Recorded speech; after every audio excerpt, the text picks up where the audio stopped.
Hey, welcome back to Emotional Mojo. Our next guest is recognized for his life-changing programs with the goal to help others live an extraordinary life.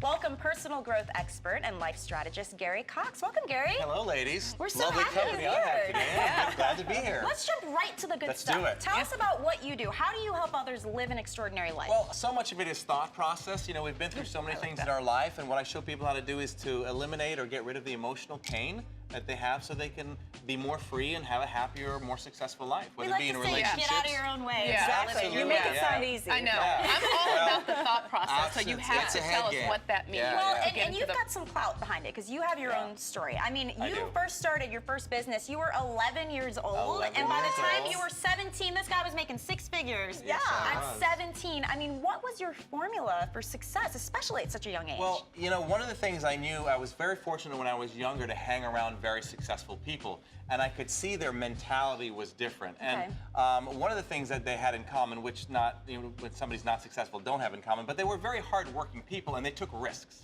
They took a lot of risks, and that's one thing I learned very early in life. Of course, when you're 15, 17 years old, 11 years old, you know, it's not risk. It's just fun to do something crazy. As you get older, it becomes risk, you know? But I guess as that's parents, important. you would have to encourage your children then, no matter what kind of Yeah. crazy ideas they have, Absolutely. right? I will say one thing about my mother. She never criticized whatever I did. I was always doing it, you know, playing guitar or learning to do this or learning to do that. Every week it was something different. And she let me do everything anytime. She never shut me down. And I think that was a real good key to my success. And that's got to be tough as a parent because you want your child to learn commitment as well. Yeah, but you don't want to hinge, Yeah, I was stop still their looking for my creativity. way, you know? So kids need to find their way around, you know? If you don't like this, try this, whatever. Right. So it was good for me. Okay, so then life took a turn for you, though. I mean, you got did. married, It did. and then your father was murdered. Yep. Sorry, I mean, this is like Yep. amazing to take a turn like this. You ended up losing your business. Lost all started my drinking. business, I mean, everything.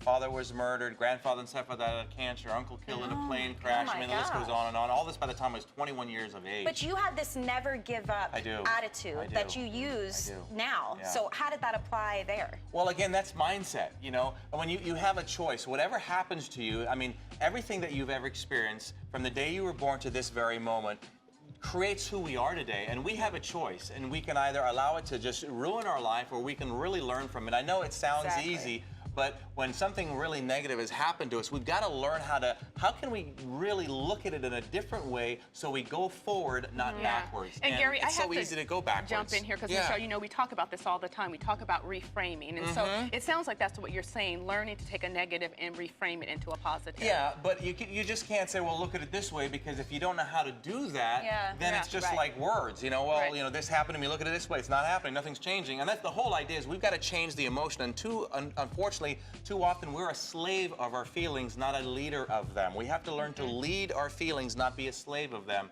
So when things go negative, we usually get negative feelings with that. If we can learn to ignore that, not reward it, we'll keep going forward. So, I like that. in theory, that sounds fabulous. Okay, Yes. but I want to know, and I'm sure the viewers do, how do I apply this to my life? So you've got your new book. You can't fillet a nibble. Right. It's the catch that counts. Yes. And you talk about persistence. I mean, how can we take what's in this new book and apply it to our lives? Well, I mean, think about it. Think about something that's happened in your life that's stuck in your emotional hard drive that's stopping you from going forward, stopping you from taking risks or whatever. Maybe you had a financial loss or a loss of a loved one or a bad relationship or a divorce.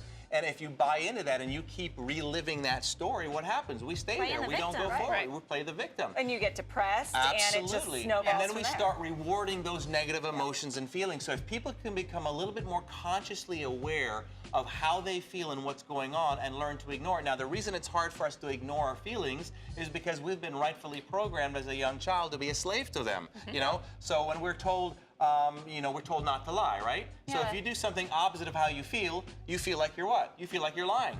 Well, if you don't do that, you're going to reward the negative feelings and you're never going to get results. So to go against how you feel when it's negative makes you feel as if you're lying, that's okay. I've never thought about it as rewarding negative that's feelings. what you're doing. You know, that you're rewarding it. And Any really given interesting. Facebook feed nowadays, and you can see how people are doing that. exactly. So anytime you try to do opposite of how you feel, that's when you feel that you're lying. And you've been programmed not to lie. So what do? We become a rewarder of those negative feelings. Worst thing that we can do. Are you kind of saying fake it until you make it? In a sense, we are, because if you feel sad, well, just true. saying. Well, when we feel sad, we what? We act sad, right? Why is it so hard to feel sad and act happy?